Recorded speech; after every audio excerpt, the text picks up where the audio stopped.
کہ جس نے رمضان مبارک میں ایمان اور احتساب کے ساتھ روزہ رکھا اس کے پچھلے گناہ معاف ہو گئے، اور اسی طرح جس نے رمضان مبارک میں ایمان اور احتساب کے ساتھ قیام کیا اس کے پچھلے گناہ بھی معاف ہو گئے۔ اور اسی طرح یہ بھی آیا کہ جس نے ایک رات لیلۃ القدر کی رات میں قیام کیا ایمان اور احتساب کے ساتھ، فرمایا اس کے بھی پچھلے گناہ معاف ہو گئے۔ اور اعتکاف جو ہے وہ لیلۃ القدر ہی کی تلاش میں کیا جاتا ہے، کیونکہ رسول اللہ صلی اللہ علیہ وسلم نے پورے مہینے کی بھی اعتکاف کیا، اور پھر آپ نے صحابہ سے کہا کہ میں نے پہلے 10 دنوں میں اعتکاف کیا، پھر دوسرے عشرے میں اعتکاف کیا، لیکن لیلۃ القدر نہیں ملی، اس کی تلاش میں اب میں تیسرے عشرے کا اعتکاف کر رہا ہوں۔ اور تیسرے عشرے کا اعتکاف جو کیا جاتا ہے، اس اعتکاف کو سنت موقدہ علی الکفایہ کہا جاتا ہے، یعنی یہ سنت ہے، اور سنتوں میں سے ایسی سنت ہے کہ جس کی تاکید کی گئی ہے، اور اگر اس کو جان بوجھ کر چھوڑ دیا جائے تو پھر پوری بستی گنہگار ہو جاتی ہے۔ اور علی الکفایہ اس لیے کہا گیا کہ اگر جس بستی میں مسجد ہو اور اس بستی میں سے اگر ایک آدمی بھی اعتکاف میں بیٹھ جائے تو پوری بستی کی طرف سے وہ ایک اعتکاف کفایہ ہو جائے گا، کفایت کر جائے گا کہ ساری بستی گنہگار ہونے سے بچ جائے گی۔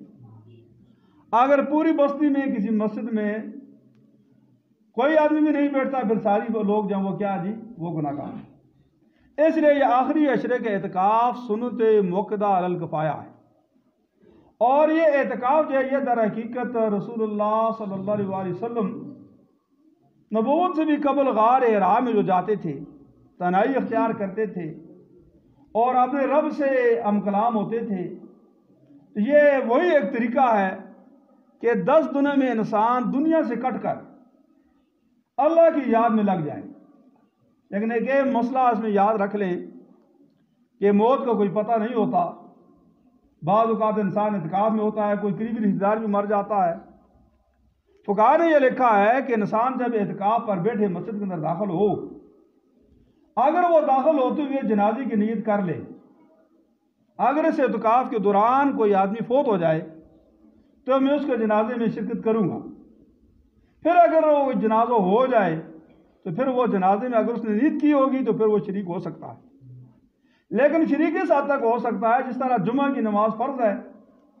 اور اعتکاف والا جمعہ کی نماز پڑھنے کے لیے آتا ہے، لیکن اس میں فقہاء نے یہ لکھا کہ وہ اس کے احتیاط کرے کہ مسجد میں آئے، خاموشی کے ساتھ بیٹھے اور فرض نماز ہو جائے واپس چلا جائے، سنتے وغیرہ جا کر اپنے ٹھکانے پر پڑھ لے۔ اسی طرح اگر کسی نے جنازے میں شرکت کا ارادہ کیا تھا، نیت کی تھی اعتکاف میں بیٹھتے ہوئے، پھر وہ جنازے کی نماز میں بس اتنا حاضر ہو سکتا ہے کہ جتنا وہاں پر جنازہ پڑھا جاتا ہے، منٹ 2 منٹ، اس سے زیادہ نہیں ہے۔ لیکن اگر کسی نے اعتکاف میں داخل ہوتے ہوئے نیت نہیں کی تو پھر وہ جنازے میں شریک نہیں ہو سکتا، پھر اگر وہ جنازے کے اندر جائے گا تو اس کے اعتکاف جو ہے وہ ختم ہو جائے گا، وہ ٹوٹ جائے گا۔ اور اس طرح بغیر عذر کے مسجد سے باہر نہیں نکل سکتا، اور ہماری مسجدیں محدود ہوتی ہیں، ان کا حدود رب آدمی کو معلوم ہوتا ہے کہ یہ ہماری مسجد ہے، جس طرح یہ ہماری چھوٹی چھوٹی مسجدیں ہیں کہ یہ جب انسان یعنی جہاں سے آپ وضو کی جگہ سے ہٹ کر یہ مسجد ہے، اور تو یہ مسجد کی جو حدود ہے اس کے اندر آپ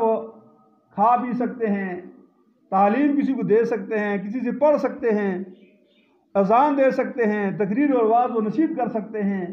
مسجد کا کوئی کام ہو وہ کر سکتے ہیں، لیکن مسجد کے اندر کا باہر کا نہیں ہے۔ یہ چند مسائل ہیں، اور پھر اعتکاف کے اندر بیٹھ کر انسان اللہ کا ذکر کرے، قرآن کی تلاوت کرے اور اللہ تبارک و تعالیٰ سے دعا کے اندر مشغول ہو جائے، یعنی جب اس نے تنہائی اختیار کی ہے تو وہ ایسی تنہائی اختیار کرے کہ اللہ تبارک و تعالیٰ کے ساتھ وہ رابطہ قائم رکھے اور ہر قسم کی فضول بات سے وہ بچنے کی کوشش کرے۔ یہ اعتکاف کے چند مسائل ہیں، مزید اگر کسی کو ضرورت ہو وہ پوچھ سکتا ہے۔ اور رمضان مبارک کا مہینہ جو ہے، اس مہینے کو حدیث شریف کے اندر جس میں رمضان کے فضائل بیان کی گئے ہیں، اس کو شہر المواسات بھی کہا گیا ہے، کہ یہ مہینہ لوگوں کے ساتھ ہمدردی کا اور غمخواری کا مہینہ ہے۔ پچھلے 2 جمعوں کے اندر بہت سے مسائل پر بات ہوئی ہے، آج اس مسئلے پر تھوڑی سی بات بھی ہو جائے کہ یہ مہینہ جو اس کو غمخواری کا اور ہمدردی کا مہینہ کہا گیا، اور یہ انسان اعتکاف کے اندر جو بیٹھتا ہے، یہ روزے رکھتا ہے، جو بھی عبادت کرتا ہے، یہ اس میں اللہ کے نبی نے جو شرط لگائی ہے کہ من صام رمضان ایمان و احتساب، ایک تو ایمان ہے، اس کا پھر کبھی بات کریں گے۔ احتساب یہ ہے کہ انسان اپنا محاسبہ کرے، بغیر محاسبے کے روزہ یا لیلۃ القدر کا قیام یا رات کا قیام یہ قابل قبول نہیں ہوگا۔ یہ کس نے کہا ہے؟ یہ اللہ کے نبی صلی اللہ علیہ وسلم خود کہا ہے کہ من قام رمضان ایمان و احتسابا،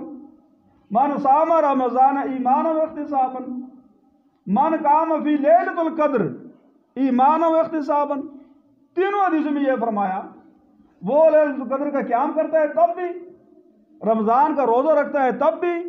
یا رمضان مبارک کی راتوں میں قیام کرتا ہے تب بھی، بخشش اس کی 2 شرطوں کے ساتھ ہوگی۔ پہلا تو ایمان ہے،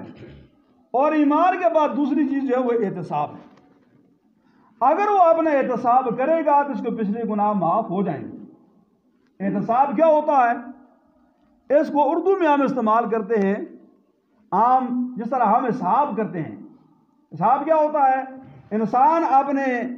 اخراجات کی جمع خرچ کرتا ہے کہ کتنے پیسے آئے، کتنے گئے، کتنا کسی کا قرض دینا ہے، کتنا نہیں دینا، کتنا میں نے جمع کیا ہے۔ یہ احتساب حساب سے یہ نکلا ہے، محاسبے سے نکلا ہے۔ تو اب اس آدمی کا روزہ قابل قبول ہوگا،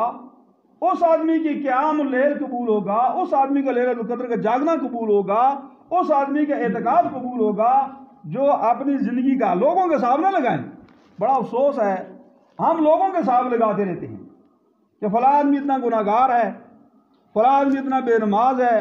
فلاں آدمی اتنا جو ہے وہ اس کے اندر یہ غلطیاں ہیں۔